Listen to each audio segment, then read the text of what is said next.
Hello and welcome back to covering all creases. मैं हूं आद खान और मेरे साथ हैं मोमिन मुख्तार। अभी हम बात करेंगे India versus Australia second ODI post match analysis के बारे में। तो इंडिया और ऑस्ट्रेलिया का ये सेकंड ओडीआई का मैच खत्म हो गया है और इसके बारे में मैच रिव्यू जानेंगे मोमिन मुख्तार से। So India scored 399 runs. उन्होंने टारगेट दिया 400 रन्स का, और इंडिया जो डीएलएस के बाद ऑस्ट्रेलिया को चेस करने के लिए टारगेट मिला, that was 317 runs and India won the match by 99 runs. तो मोमिन, इंडिया ने बड़ा कन्विंसिंगली मैच जीत लिया है और सीरीज भी 2 अप हो गई है इंडिया की तरफ। और इसमें कुछ ऐसी चीजें डिस्कस करने वाली वो ये है कि India, as we discussed in the preview video, के India was using their bench strength. अपने प्रीमियम फास्ट बॉलर सारे एक साथ नहीं खिला रहे थे, और जो हमने प्लेइंग 11 भी सस्पेक्ट की थी उससे भी कुछ ज्यादा चेंजेस थे इंडिया की टीम में। तो ओवरऑल डिस्कस करेंगे। Let's start with the toss. हमने वीडियो में प्री मैच में डिस्कस किया था कि जो ग्राउंड है वो that's favourable for batting first, and जो भी टीम टॉस जीतेगी they are more likely to bat first, और एवरेज पार स्कोर भी 300 प्लस।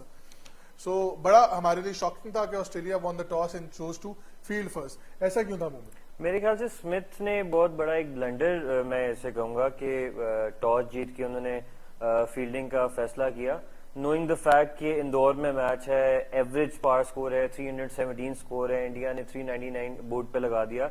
एक बैटिंग पैराडाइज मानी जाती है इंदौर, और इंडिया ने उसी चीज को, पिच को मद्देनजर रखते हुए उसको कैपिटलाइज किया, अपॉर्चुनिटी मिली। और उसी तरह अगर आप देखें, उनके इंडियन की ओपनर्स भी उसी अपॉर्चुनिटी को अवेल करने आए थे, और उनका जो इंटेंट है वो शो कर रहा था। इवन जो गायकवाड आए थे, उन्होंने पहली बॉल पे चौका मारा, उस ओवर में 2 चौके लगाए उन्होंने। लेकिन देखिए, बात हम ये कर रहे हैं कि टॉस जीतकर ऑस्ट्रेलिया ने फील्ड फर्स्ट क्यों किया? क्या ये पिछले मैच की वजह से था कि पिछले मैच में ऑस्ट्रेलिया ने बैटिंग पहले की, they put up 276 run on the board, which was not a very difficult task for India और for Shubman Gill as well. So अब इस मैच में टॉस जीतकर बड़ी कंडीशंस ये बता रही हैं कि कंप्लीटली बैटिंग पिच है। Wouldn't it be the Australian way to go forward with batting first and putting runs on the board? Definitely, but post match ceremony में भी ऐसी कोई उनकी रीजनिंग समझ नहीं आई कि उन्होंने फील्डिंग का क्यों फैसला किया। और पूरे मैच में भी कहीं भी ऐसे आपको नजर नहीं आया कि why they did choose fielding. ना ऐसे बॉलिंग में कोई बॉल कोई इन स्विंग आउट स्विंग हो रहा था, बॉलिंग में भी उनको फेवरेबल नहीं मिल रही थी, पिच से कुछ फेवर नहीं मिल रही थी। इवन एनवायरमेंटल मौसम वगैरह कुछ भी उनको फेवर नहीं कर रहे थे। तो ओवरऑल ही कोई बहुत ही पुअर डिसीजन था टॉस जीत के फील्डिंग करना, जो कि स्कोर कार्ड पे काफी रिफ्लेक्ट भी होता है। अब हम इससे आगे चलते हैं इंडिया की बैटिंग इंटेंट के बारे में। इंडिया ने ओपनर भेजे ऋतुराज गायकवाड और शुभमन गिल। गायकवाड खेल रहे हैं रोहित शर्मा की जगह पर और ओपन कर रहे हैं शुभमन गिल के साथ। बहुत अच्छी रणजी ट्रॉफी है, आईपीएल में भी बहुत अच्छा परफॉर्म करते हैं। तो जैसे ही वो आए तो इंडियन बैटिंग का जो इंटेंट था उसके बारे में आपको क्या लगेगा? देखिए, उनका इंटेंट बहुत पॉजिटिव था। उनको पता है वो आईपीएल भी खेलते हुए आ रहे हैं, इस तरह की पिचेस में वो खेलते रहे, तो वो काफी कॉन्फिडेंस थे कि अगर उन्होंने हमें बैटिंग पे भेज दिया है तो हम इस अपॉर्चुनिटी का पूरा फायदा उठाएं। और इसी तरह गायकवाड ने आके अपनी इंटेंट दिखाई और पहले 2 ओवर में चौके मारे, और इसी इंटेंट के चक्कर में वो एक हेजलवुड की पूरे मैच में एक अच्छी बॉल थी जो गायकवाड को आउट कर गई, और वो अनप्लेएबल एक बॉल कह सकते हैं। डेफिनेटली। उसके बाद सुरेश अय्यर आए और उन्होंने, हम थोड़ा सा मैच के स्कोर कार्ड पे नजर डाल लेते। तो Ruturaj Gaikwad 8 run of 12 balls, Shubman Gill very impressive 104 run of 97 deliveries, then Suresh Iyer 105 of 90 balls, very nice. KL Rahul captain sublime form में, जिस तरीके से वो बॉल मिडल कर रहे हैं। उन्होंने एक छक्का मारा था कैमरॉन ग्रीन को जो ग्राउंड की छत पे जाके गिरा। और शुभमन गिल और अय्यर दोनों ही मेरे ख्याल से मोर देन 100 की स्ट्राइक रेट से भी खेल रहे थे। या exactly, they were playing as if domestic की टीम के साथ खेल रहे हैं। ऑस्ट्रेलियन बॉलिंग आई थिंक बहुत लूज डिलीवरीज कर रहे थे, they were bowling all over the pitch, half volleys फेंक रहे थे, बहुत अब बिल्कुल ही चाइल्डिश बॉलिंग हो रही थी। कोई प्लान नहीं था कि हमने इस बैट्समैन को इधर बॉल करना है, विदाउट प्लान बॉल्स करा रहे थे। एबट भी, ग्रीन भी, इवन हेजलवुड भी बाद में ऑफ कलर लग रहे थे काफी ज्यादा। Ishan Kishan 31 run of 18 balls, क्या कहेंगे? देखिए ईशान किशन लेटर हाफ में आया है और उस वक्त सिचुएशन बहुत ज्यादा अच्छी थी इंडिया के लिए, तो उसके लिए तो बेहतर ये था कि वो जितना अटैक कर सकता है ऑस्ट्रेलियन बॉलर्स को वो कर सकता है, क्योंकि आगे उनके उसके पास विकेट थी, उसको पता था कि राहुल नॉन स्ट्राइकर एंड पे है, सूर्य कुमार यादव ने अभी आगे आना है, जुडेजा भी अच्छी खासी बैटिंग कर लेता है, तो उसके पास एक टिकट टू एक्सप्रेस हिमसेल्फ थी, तो वही उसी ने किया, उसमें उसने विकेट गिरी, लेकिन no loss to India. How about Surya Kumar Yadav? 200 strike rate, 72 runs of 37 deliveries. क्या कहेंगे? मेरे ख्याल से वो बेसिकली वो प्रूव कर रहा है कि मैं अगर इवेंट में बैठा हूँ तो मुझे जब भी आप इंडिया मुझे बुलाएगा टीम के लिए, मैं परफॉर्म करके दिखाऊंगा, और वो उसने यही किया है। उसने लास्ट मैच में भी आपको परफॉर्मेंस दी है, 50+ रन उसने किए, 49 आई थिंक तो किए, 50 नहीं की कर पाया था वो, और आज भी उसने किए 4 छक्के उसने कैमरन ग्रीन को लगाए हैं, निकल के भी मारे, ऑल्दो वो बॉल की पेस नहीं थी इतनी, बट एफर्ट तो नहीं, आप उसके क्रेडिट तो नहीं आप उसे छीन सकते। उसके बाद वो जो 360 शॉट्स मारता है पूरे ग्राउंड में, तो उसने काफी अच्छा अपनी बैटिंग दिखाई है। तो ऑस्ट्रेलियन बॉलिंग के बारे में भी बात कर लेते हैं। स्पेंसर जॉनसन, उन्होंने पहला ओवर किया था, अटैक को लीड किया, और मैच से पहले वो मिचेल स्टार्क के साथ भी कुछ प्रैक्टिस कर रहे थे, कुछ कॉन्वर्सेशन उनके साथ कर रहे थे। हमने बहरहाल मैच से पहले मिचेल स्टार्क को वार्म अप करते भी देखा, उनको मैंने नेट्स में बॉलिंग कराते भी देखा, बट वो स्क्वाड में नहीं थे। स्पेंसर जॉनसन ने 8 ओवर कराए, 61 रन दिए, 7.6 इकॉनमी। जॉश हेजलवुड 10 ओवर किए, 62 रन दिए, 1 विकेट ली, जो आप बता रहे थे ऋतुराज गायकवाड़ की। Similarly Shawn Ebert 10 overs 91 run, 9.1 economy, that's just huge. और कैमरॉन ग्रीन को 4 बॉलों पे 4 छक्के मारे सूर्या कुमार ने, उन्होंने 10 ओवरों में 103 रन दिए। एडम जैम्पा ने, जो उनके लीड स्पिनर हैं, जो विकेट टेकिंग ऑप्शन है, जिन पर वो रिलाई कर रहे थे, जैसे हम मैच से पहले भी आप कह रहे थे, हम प्रीव्यू में बात कर रहे थे कि in the latter half spin, ये जो विकेट है इंदौर की, स्पिन के लिए काफी फेवरेबल है, और इंडिया का स्पिन डिपार्टमेंट बहुत अच्छा है, जो कि सेकंड इनिंग्स में प्रूव भी हुआ। ऑल्दो ये एक्सपेक्ट नहीं किया था कि इतना ज्यादा टर्न मिलेगा इंडियन स्पिनर्स को, बट स्पिन डिपार्टमेंट इंडिया का बहुत बेहतर है as compared to Zampa. Zampa को कोई टर्न नहीं मिल रहा था, और जैम्पा ने लाइन लेंथ भी नहीं अच्छी फेंकी, टू बी ऑनेस्ट। तो इंडिया किसी भी मोमेंट पे ऑस्ट्रेलिया इंडिया से किसी भी फेज में आगे था ही नहीं। इसकी क्या रीजन, आपको क्या लगती है? मेरे ख्याल से प्रेशर ले गए थे। स्टार्ट उन्होंने, जिस तरह इंडिया के बैट्समैन ने उनको स्टार्ट दे दिया था, मेरे ख्याल से बहुत प्रेशर में आ गए थे। स्मिथ के पास कोई प्लान नहीं था, not good fielding positions, sloppy fieldings, मेरे ख्याल से कैच भी ड्रॉप किया, और ओवरऑल ही पूरे ग्राउंड में ऑस्ट्रेलियंस का कॉन्फिडेंस, उनका प्लान कुछ समझ में नहीं आया। आई डोंट नो, अब वो वर्ल्ड कप में 5 मैच कंसेक्यूटिव वो हार चुके हैं 50 ओवर फॉर्मेट में, तो वर्ल्ड कप में किस थिंकिंग के साथ जाते हैं, क्या चेंजेस करते हैं, पोजीशनिंग चेंजेस करते हैं, उनके माइंडसेट के बारे में तो हम बात करते हैं, बट जहां आप इंडियन बैटिंग की बात करें, तो अगर हम इंडियन बैटिंग का आज का खुलासा निकालें, तो 2 लोगों के जिम्मेदारी के ऊपर इंडिया ने 399 रन बनाए, that was because of Shreyas Iyer and Shubman Gill. तो थोड़ा सा उनकी बैटिंग के बारे में, उनके वैगन व्हील के बारे में डिस्कशन करते हैं। Let's start with Shreyas Iyer. 105 runs off 90 balls, 11 force and 3 sixes, 94% control of his shots, and आगे उनके वैगन व्हील के अंदर ज्यादातर उनका स्कोरिंग जो एरिया था वो था मिड विकेट, जहां पर उन्होंने ज्यादा फ्लिक शॉट का इस्तेमाल किया।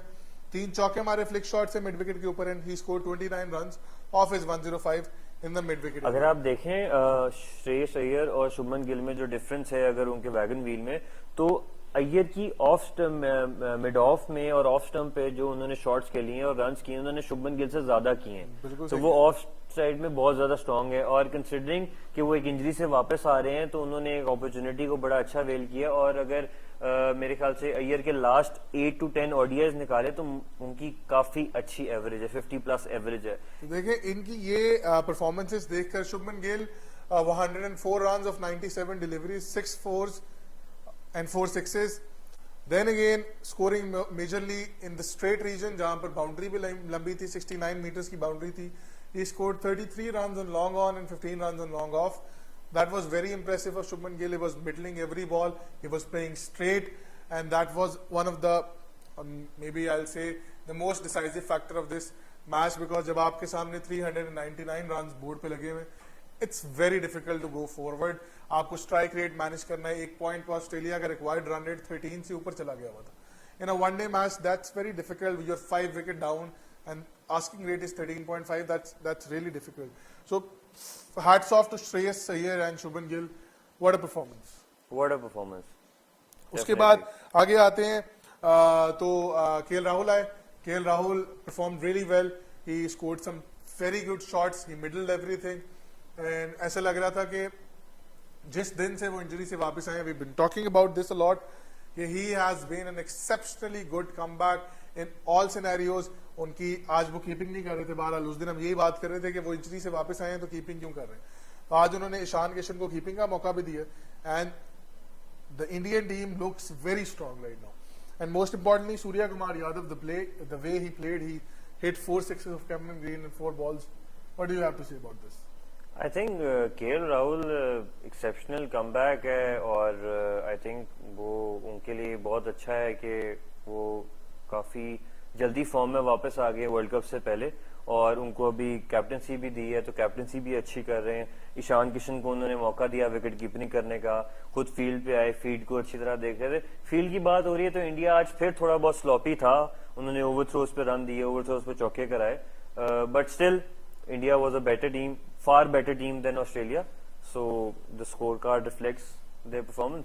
तो मोमिन साहब, अगर आप एक टीम के कैप्टन हैं और आपने 399 चेज करना है अगेंस्ट उस टीम के जो अपने होम कंडीशंस में खेल रही है, आपकी क्या अप्रोच होगी moving forward to this chase? मेरी अप्रोच इस तरह होगी कि I would go with phases. मैं टारगेट 399 माइंड में रखूंगा, बट मैं फेजेस में जाऊंगा. Like first 10 overs I would try to go score 65-70 run in the first 10 overs. Okay, अब मेरी अगर कोई विकेट नहीं गिरी हुई तो आई विल अटैक, क्योंकि आई नो मेरे पर नीचे अच्छे प्लेयर्स आने हैं, अटैकिंग प्लेयर्स आने हैं. If I lose some wicket I will go, मतलब कि मैं अपनी जो एवरेज है, रन रेट है, वो 5 से 6 के दरमियान में रखूं, जो कि मैं 7-8 पे लेके जा रहा था. 5 तक मेंटेन करूं और विकेट जब सीधी हो जाए, बैट मिडल होना बजे, बैट्समैन सेट हो जाए तो तुम्हारे दोबारा अटैक करते रहूं. कैप्टन शुड नो कि मेरे पास आगे क्या प्लेयर्स आ रहे हैं, क्या ऑप्शंस आ रही हैं, पिच किस तरह आगे बिहेव करेगी, बॉलिंग अटैक उनका क्या है, कहां पे हमने अटैक करना है, किस बॉलर को हमने अटैक करना है.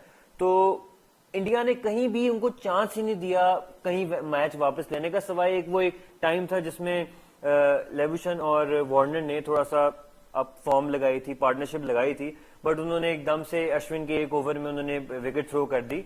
तो आपने ऑस्ट्रेलिया की बैटिंग की बात कर ही ली है, तो हम उनका स्कोर कार्ड डिस्कस कर लेते हैं.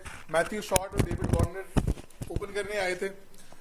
मैथ्यू शॉट ने बनाए 9 रन और बिल्कुल एक ऑफ स्टंप की बाहर की बॉल को उन्होंने थर्ड मैन पे कैच करा दिया. अश्विन टुक अ वेरी गुड कैच. उसके साथ स्टीवन स्मिथ उसी नेक्स्ट बॉल पर प्रसिद्ध कृष्णा वाज बॉलिंग. मैंने उनको पहली दफा बॉलिंग करते देखा आज, and he was bowling good. Fast bowler के लिए इतना कुछ था नहीं, बट आई वुड से कि मैथ्यू शॉट ने और स्टीवन स्मिथ ने अपनी विकेट खुद दी. आप कहते हैं बिल्कुल ऐसे ही, और ऐसे स्टेज पे दे देना कि अटैक करना. तब डीएलएस भी नहीं हुआ था, मतलब बारिश भी नहीं हुई भी थी, तो उनको बड़ा देख के खेलना चाहिए था कि आगे हमारे पास प्लेयर्स हैं, हम थोड़ा सा गेम को कैरी करते हैं. ODI is a game of phases. आप फेजेस में खेलते हो. ओडीआई ये नहीं आपने बेस्ट पहले 10 ओवर में 80 स्कोर कर लिया तो आप मिडिल ओवर्स में स्कोर नहीं करोगे तो आपका टारगेट 300 पार नहीं होगा कभी. आप फेजेस में जाते हो क्योंकि आपको पता होता है मिडिल ओवर्स आने जिसमें हम अटैक कर सकते हैं, कोई लास्ट ओवर है जिनमें हमने अटैक करना होता है. तो ये फेजेस की गेम है, और ऑस्ट्रेलिया वहां पे लैग कर गया. उन्होंने सुबह शुरू में 2 विकेटें दे दी, उसके बाद वार्नर ने और लेबुशन ने थोड़ा सा कोशिश की कि हम पार्टनरशिप बनाए, बट आफ्टर मिडिल ओवर्स में स्पिनर्स ने, मेरे ख्याल से जो हम बात कर रहे थे कि स्पिन को काफी ज्यादा करेगा और एवरेज भी सबसे ज्यादा कम है, आई थिंक सो 32-33 एवरेज है इंदौर में स्पिनर्स की, और 3 विकेट शेयर किए हैं अश्विन और जडेजा ने. इस पे स्कोर कार्ड पे थोड़ी सी नजर डाल लेते हैं. डेविड वार्नर 53 of 39, एक मोमेंट पे लग रहा था he could score big today. उनकी विकेट पे बाद में बात करते हैं. Marnus Labuschagne 27 of 31, again bowled Ashwin. Josh Inglis 6 runs of 9 balls. Alex Carey 14 runs of 12 balls. Cameron Green run out हो गए, अनलकी रे 19 of 13 balls. Sean Abbott 54 of 36, Adam Zampa 5 of 5. Josh Hazlewood ने जरा T20 ब्लास्टर दिया and में आके थोड़ा सा. He scored 23 of 16, scored 2 60s and 2 4s. That was impressive, but तब तक मैच खत्म हो चुका हुआ था. बॉलिंग साइड पर मोहम्मद शामी ने last stages of the match में एक विकेट ली, 39 रन दिए 6 ओवरों में अपने. प्रसिद्ध कृष्णा बाद में एक्सपेंसिव थे, he bowled 6 overs, got 56 runs scored off him. 9.3 economy and 2 wickets. As we said इतना ज्यादा फास्ट बॉलिंग के लिए फेवरेबल था नहीं, फेवरेबल थी तो नहीं पोजीशन. आई थिंक जस्टिफाई करता अगर कैमरन ग्रीन ने 100+ रन का इन 10 overs. Ravichandran Ashwin, what a comeback. Definitely उसको टर्न इतना ज्यादा मिल रहा था और उसने अच्छे एरियाज में बॉल डाला और उसने शो किया कि मतलब मैं एकदम से जो मुझे कंसिडर भी नहीं किया जा रहा था कि अब मैंने इतनी अच्छी परफॉर्मेंस दी है तो I am ready for the world cup. He bowled 7 overs, 41 runs scored of him, 3 wickets, 5.85 economy and 20 dot balls. So that's very impressive. Shardul Thakur थोड़े से एक्सपेंसिव थे, राइटफुली सो, विकेट इस तरह की थी. Then Ravichandran Ashwin 5.2 overs, 42 runs scored of him, 3 wickets, 7.87 economy. Brilliant effort, but इसमें मैं थोड़ा सा ये ऐड करना चाहूंगा कि सबसे पहले हम डेविड वार्नर के विकेट के बारे में बात कर लेते हैं. He was playing very good, middle कर रहे थे बॉल को, was scoring probably all over the ground, but then एक पॉइंट पर जाकर आई डोंट नो उनको ओवर कॉन्फिडेंस था क्या था. He was playing left handed, he got to right hand. Ravichandran Ashwin की बॉल पे during the pitch of the ball he got back to left hander, sweep slog sweep मारने के miss किया, inside as लगा, leg before appeal हुई, out भी दे दिया umpire ने. उन्होंने रिव्यू भी नहीं लिया और वो हंसते हुए बाहर चले गए. मुझे नहीं पता कि ये ऑस्ट्रेलिया की कैजुअल अप्रोच है टुवर्ड्स दिस बायलैटरल सीरीज या डेविड वार्नर का माइंडसेट कुछ तरह का क्या है या ओवर कॉन्फिडेंस है कुछ ऑस्ट्रेलियन टीम की तरफ से भी और डेविड वार्नर की तरफ से भी. क्या कहेंगे आप इसको? That's the thing. मेरे ख्याल से डेविड वार्नर ने वहां पे ये सोचा होगा कि मैं अश्विन को एक अनऑर्थोडॉक्स शॉट मार के उसको प्रेशर में लाऊं, उसकी लाइन थोड़ी सी खराब करूं. बट नोइंग द फैक्ट कि आप जिस पोजीशन में हो, आप जब स्ट्रेट खेल सकते हो, स्ट्रेट बैट से खेल सकते हो, आप अच्छा कर रहे हो. आई थिंक तो 53-54 रन भी आप कर चुके हो, तो आपको इस तरह की शॉट की जरूरत नहीं थी. आप लेटर ऑन द हाफ ये शॉट मारते, नोइंग द फैक्ट आपके पास नीचे बैट्समैन आ रहे हैं, तो समझ में आता था. बट आई थिंक सो उनकी अप्रोच गलत थी, बट उन्होंने यही सोचा होगा मैं इसको अनऑर्थोडॉक्स शॉट मारूंगा और ये अपनी लाइन थोड़ी सी खराब कर देगा और मैं अश्विन को थोड़ा सा प्रेशर में ले आऊंगा. बट वो हो ही नहीं सका. मेरा अपना ये ख्याल है कि डेविड वार्नर की विकेट के बाद, आप बिल्कुल ठीक कह रहे हैं, डेविड वार्नर की विकेट के बाद ऑस्ट्रेलियन टीम ने मैच ही छोड़ दिया था. और टिल डेविड वार्नर, उनको तो हम कहते हैं उन्होंने ब्लंडर किया अपनी विकेट के साथ, बट उसके बाद जो हुआ पिच के साथ भी और फिर जो जडेजा और अश्विन ने किया, what a good performance from them. Jadeja का बॉल बहुत ज्यादा टर्न हो रहा था. एक पॉइंट पे तो ऐसा था कि उन्होंने फोर्थ स्टंप पे बॉल कराया और वो फर्स्ट स्लिप ने कैच किया. But the ball was turning this much. Post match के अंदर केएल राहुल भी ये बात कर रहे थे कि हमने इतना एक्सपेक्ट नहीं किया था कि बॉल टर्न करेगा, but the ball in the conditions were very we were happy कि we scored 399 runs. That was a plus for them. Ravichandran Ashwin की लाइन, उन्होंने कुछ ऐसे कैरम बॉल्स कराए, उनकी थोड़ी सी डिस्कशन कर लेते हैं कि उनके बॉलिंग एरियाज क्या थे, राइट हैंडर को, लेफ्ट हैंडर को, और सिमिलरली जडेजा के साथ, बिकॉज उन दोनों ने विकेट शेयर की. सो तो दोनों विकेट रविचंद्रन अश्विन ने राइट हैंडर बैट्समैन को लिए हैं. वो ही बोल्ड ऑन गुड डिलीवरीज, जो बॉल टर्न किए. मार्नस लबुशेन वाला बॉल भी स्ट्रेट था, बॉल टर्न नहीं हुआ, और जॉश इंग्लिश वाला बॉल भी स्ट्रेट था, और वो आते साथ उसको स्वीप करने गए हैं. मुझे लगता है he got carried away in the emotion of the match कि वहां पर डेविड वार्नर का विकेट गिरा और लबुशेन का विकेट गिरा, और आस्किंग रेट को देखकर he got carried away and he just through his wicket. And एक बॉल जो उन्होंने लेफ्ट हैंडर को लिया वो उन्होंने फुल लेंथ बॉल पर लिया. अगर हम उसके कंपैरिजन में जडेजा से बात करें, जडेजा ने दोनों विकेट्स अपने गुड लेंथ पे लिए. उनका ज्यादा बॉलिंग एरिया जो था वो फुल लेंथ, गुड लेंथ और शॉर्ट ऑफ गुड लेंथ के बीच में था. हालांकि अगर हम उसके साथ अश्विन का कंपैरिजन करें तो similar sort of pitch map था दोनों का. 2 राइट हैंडर्स की विकेट्स लिए अश्विन जडेजा ने और एक लेफ्ट हैंडर की विकेट ली है, and they were performing really nice. Indian bowling specially in conditions के अंदर, स्पिन बॉलिंग जहां पर ये उनका पूरा स्पिन स्क्वाड भी नहीं है. They are not playing Kuldeep Yadav अभी, जो कि is a master of spin bowling. और आई थिंक सो ऐसी पिचेस पे जहां टर्न बहुत ज्यादा हो जाए, अक्षर पटेल उनको इतना ज्यादा फेवरेबल नहीं करेगा, क्योंकि अक्षर पटेल का आर्म साइड से आता है, उसको इतना स्पिन नहीं मिलेगा. जडेजा ऊपर से आता है, अश्विन ऊपर से आता है, तो उनको टर्न ज्यादा मिलता है. Is not a great turner of the ball. तो इंडिया की overall performance in terms of batting, in terms of bowling was very good. Australia का decision from the start of the match, toss जीतकर bowling कर लेना, was not right. पिछले 6 matches में से 4 match batting first जीता हुआ था इंडोर के ग्राउंड में. अब 7 मैचेस में से 5 मैच बैटिंग फर्स्ट हो गया. एवरेज स्कोर भी बहुत ज्यादा. I think they should have gone for batting first, और मे बी वो ना बनाते 400 रन. बट स्टिल अगर पिच की कंडीशन बाद में ये थी तो Adam Zampa would have done something, but then again बात ये है कि Matthew Short part time spinner खेल रहे हैं, वो एक स्पिनर के साथ जा रहे हैं इंडियन कंडीशंस के अंदर। I don't think that's very good of them. तो जैसा कि हम जानते हैं कि वनडे मैचेस के अंदर batting partnerships are very important, तो अगर हम उस पर थोड़ा सा ध्यान करें तो इस कंपैरिजन के अंदर इंडिया ने एक बहुत बड़ी पार्टनरशिप लगाई 200 रन की ऑफ 164 बॉल, जिसका स्ट्राइक रेट भी बहुत अच्छा था बिटवीन श्रेयस अय्यर एंड शुभमन गिल। वो बेसिकली मैच चेंजिंग था। और उसके बाद केएल राहुल की भी 27 रन की पार्टनरशिप हुई शुभमन गिल के साथ। ईशान किशन की भी पार्टनरशिप थी 59 रन की ऑफ 33 बॉल्स। तो अगर हम इसको ओवरऑल देखें तो इंडिया ने अपना स्ट्राइक रेट भी बहुत अच्छा रखा है और पार्टनरशिप्स भी बिल्ड की हैं। उनकी 4 पार्टनरशिप्स जो हैं, 3 पार्टनरशिप सॉरी, वो 50 रन से ज़्यादा की हैं। और उसके बाद श्रेयस अय्यर और शुभमन गिल की पार्टनरशिप तो फिर 200 रन की बहुत ज़्यादा थी। उसके कंपैरिजन में अगर ऑस्ट्रेलिया की बात करें तो सिवाय डेविड वार्नर की 80 रन की पार्टनरशिप विद मानस लबुशेन और एंडबिर जॉश हेजलवुड ने 7 रन की पार्टनरशिप की शॉन एबट के साथ। उसके अलावा Australia was not looking in form in both of these matches. अब आप इनके अगर स्कोर कार्ड को चेक करें, इनकी पार्टनरशिप का अगर ग्राफ चेक करें तो इंडिया ने फेजेस में, जो फेजेस की मैं बात कर रहा था, ऑस्ट्रेलिया वो चीज कर ही नहीं सकी। वार्नर के बाद जो पार्टनरशिप नहीं लगी, उसके बाद 2-3 विकेटें गिरी, फिर एक पार्टनरशिप लगी 27 की, फिर 7-8 की पार्टनरशिप लगी, फिर 77 की पार्टनरशिप लगी। तो ऑस्ट्रेलिया यहाँ पे लैग कर रहा था। अगर वो थोड़ी थोड़ी पार्टनरशिप्स बिल्ड करता, क्योंकि ऑस्ट्रेलिया की अगर आप देखें, एबर्ट ने 54 स्कोर किया है, हेजलवुड ने 20-25 स्कोर कर दिया, तो उनकी नंबर 8 तक ऐसी बैटिंग है कि वो 20-25-30 रन वाली पार्टनरशिप क्रिएट कर सकते हैं।